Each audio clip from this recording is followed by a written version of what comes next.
Hello အားလုံးမင်္ဂလာပါဘိုကျော်ဝင်းဒီပညာကြီးကျိုးချန်နယ်ကနေပြီးတော့ချစ်ဆိုလိုက်ပါတယ်ကျွန်တော်ဒီနေ့မျှဝေပေးတော့မယ့်တင်ပြတာကတော့ Microsoft Word 2019မှာ page number ကိုဒုတိယစာမျက်နှာနဲ့တက်တက်နည်းလမ်းပဲဖြစ်ပါတယ်။ကဲကျွန်တော်အဲ့ဒီMicrosoft Word ကိုဖွင့်ပါမယ်Microsoft Word ကိုဖွင့်လိုက်တဲ့အခါမှာဒီလိုပုံစံမျိုးကိုမြင်တွေ့ရမှာဖြစ်ပါတယ်။အဲ့ဒီကမှာမိမိတို့ကြိုက်တဲ့စာရွက်တွေကိုယူပါမယ်။ကျွန်တော်ကတော့ဒီနေရာမှာ blank document ဆိုတဲ့စာရွက်ကိုယူလိုက်ပါတယ်။ blank document စာရွက်ကိုယူလိုက်တဲ့အခါမှာဒီနေရာမှာစာသားလေးတွေကျွန်တော်လေ့ကျင့်ဖို့တဲ့စာသားလေးတွေမရှိမနေဘူးပေါ့နော်။ရှိမနေဘူးဆိုတော့ကျွန်တော်ဒီနေရာမှာ font size ကို16ထားပါမယ်။ font size ကို16ထားပြီးတော့ font size ကဒီနေရာမှာရွေးလို့ရပါတယ်။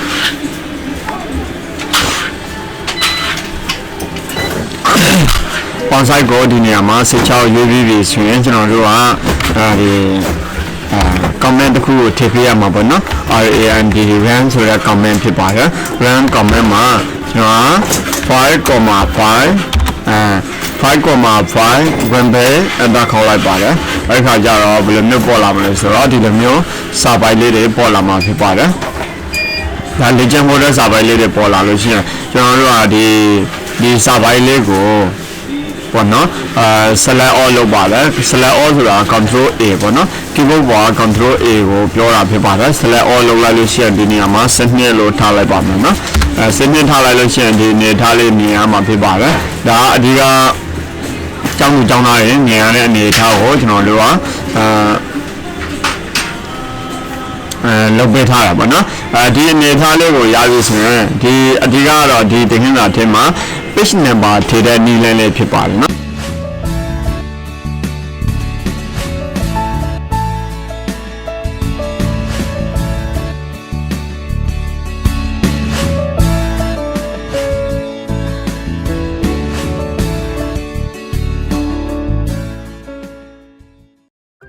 page number ထည့်မယ်ဆိုရင်ဒီဖေကိုသွားမလဲဆိုတော့ပုံမှန်ထည့်နေရအတိုင်းဆိုရင်တော့ insert ကိုသွားမယ် insert ကနေပြီးတော့မှာ page number ဆိုတာရှိတာပေါ့နော်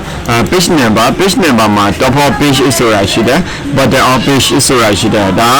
ဒီစာမျက်နှာရဲ့အောက်ရှေ့မှာစာမျက်နှာတက်မယ်အပေါ်မှာစာမျက်နှာရဲ့အပေါ်မှာစာမျက်နှာတက်မယ်နော်အဲ့လိုဆိုရင်ကျွန်တော်ဒီနေရာမှာမြင်တောင်ဆိုပြီးတော့ top of page ကိုရွေးလိုက်တာပေါ့နော်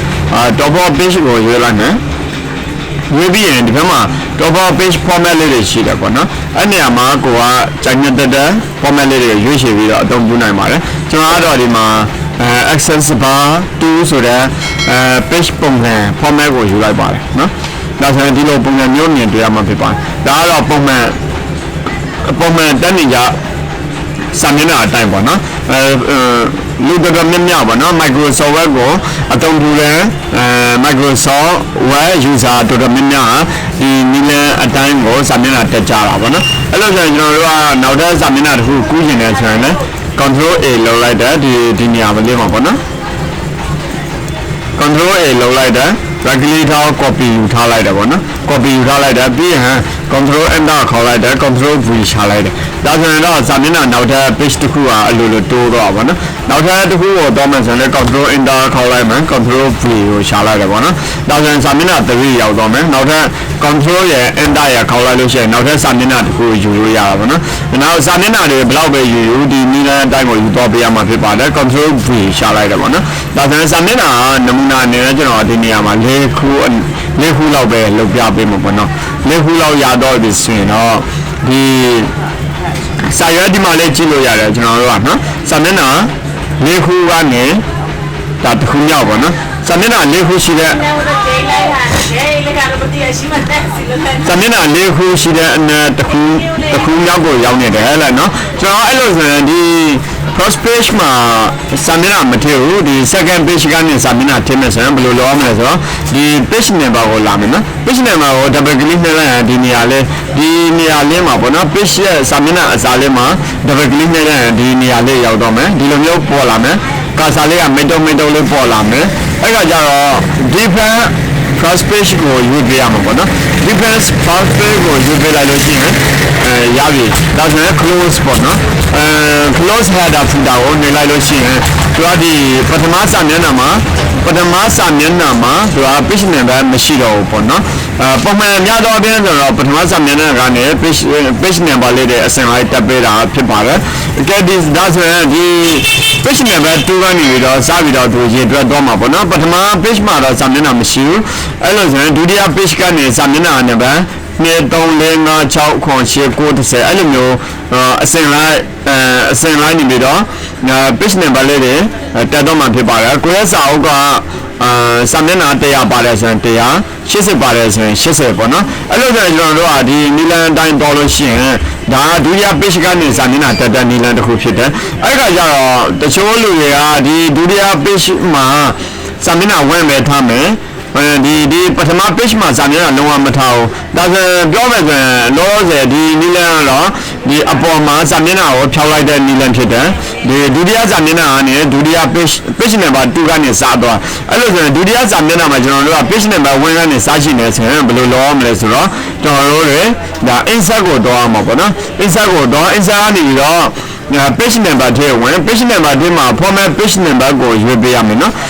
format page number ကိုရွေးပေးလိုက်လို့ရှိရင်ကျွန်တော်တို့ကဒီ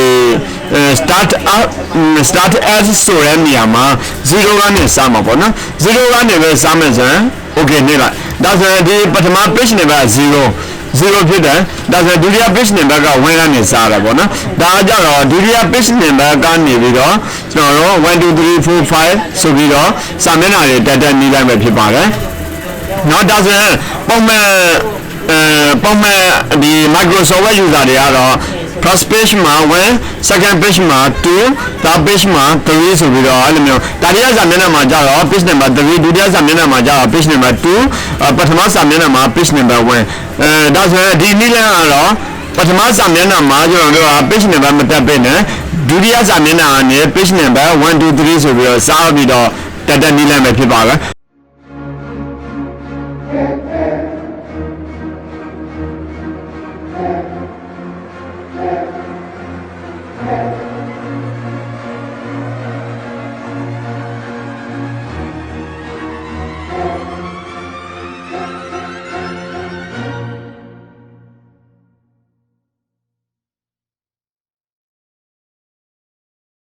ပထမစာမျက်နှာမှာဘာလို့ page number မတက်တာလဲဆိုတော့ကျွန်တော်တို့ကဒီနေရာမှာခေါင်းစဉ်လေးတွေရေးဖို့အတွက် Microsoft Word 2019ဆိုပြီးတော့ဒီလိုမျိုးစာအုပ်လေးတွေရေးချင်တဲ့အခါမှာဒီလိုမျိုးပေါ့နော်သူတို့ select မှတ်တယ် select မှတ်ရင်မှာ home မှာနေလေတကယ်တော့ဒီဘတောင်းမဆောင်ဘူးပြေးလိုက်ပါလားကဲဒါဒီနီလန်ကတော့ဘယ်နေရာတွေမှာများတော့ဖြင့်အသုံးဝင်လဲဆိုတော့ကျွန်တော်တို့ကဒီစာအုပ်တွေလုပ်တဲ့အခါမှာပေါ့နော်စာအုပ်တွေလုပ်တဲ့အခါမှာကျွန်တော်တို့ကဥမာဒီပထမစာမျက်နှာမှာကြတော့ဥမာ Microsoft Word 2019ဆိုရင်2019နောက်ဘယ်သူရေးတာလဲဆိုပြီးတော့အဲ့လိုမျိုးလေနော်ပြီးတော့ဘယ်တင်နေမှာလဲဘယ်တင်နေလဲဘယ်ဌာနလဲအဲ့လိုမျိုးရေးချင်တယ်ဆိုရင်ဒါပထမစာမျက်နှာမှာရေးကြတာပေါ့နော်ဒီလိုမျိုးတွေရေးမယ်ပြီးတော့လိပ်စာလေးတွေထည့်မယ်ပေါ့နော်လိပ်စာလေးတွေထည့်မှာပေါ့နော်အဲ့လိုဆိုရင်ကျွန်တော်တို့ကဒီ Microsoft Word ဘူကျော်ဝင်း MIDDC မြန်မာ IT မြန်မာ Information Technology Development Center ဒါမျိုးလေးတွေပေါ့ကျွန်တော်တို့ကပထမ page မှာဒီစာအုပ်နဲ့ပတ်သက်တဲ့ဟာလေးတွေကိုရေးမယ်နောက် design တွေထည့်မယ် logo တွေထည့်မယ်နောက်ဒုတိယ page မှာနေပြီးတော့စပြီးတော့ကျွန်တော်တို့က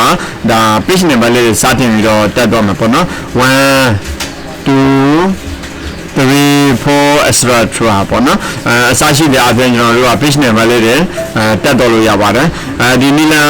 စာအုပ်တွေပြုစုနေတဲ့ညီကောင်မောင်မားတွေMicrosoft Word ကိုအသုံးပြုနေတဲ့ညီကောင်မောင်မားတွေအတွက်အရင်အကျိုးရှိနေလို့ရစားပါတယ်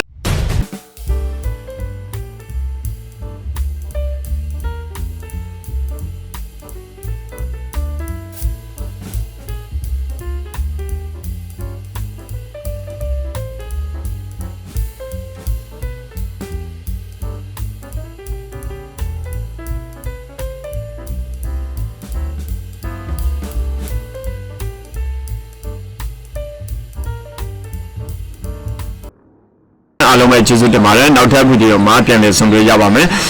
ကျွန်တော်တို့ရဲ့ ဘိုကျော်ဝင်းဒီပညာ YouTube channel ကို subscribe မလုပ်ရသေးရင် subscribe လုပ်ပြီးတော့အပေးဖို့တောင်းဆိုပါတယ်အားလုံးပဲကျေးဇူးတင်ပါတယ်ခင်ဗျာ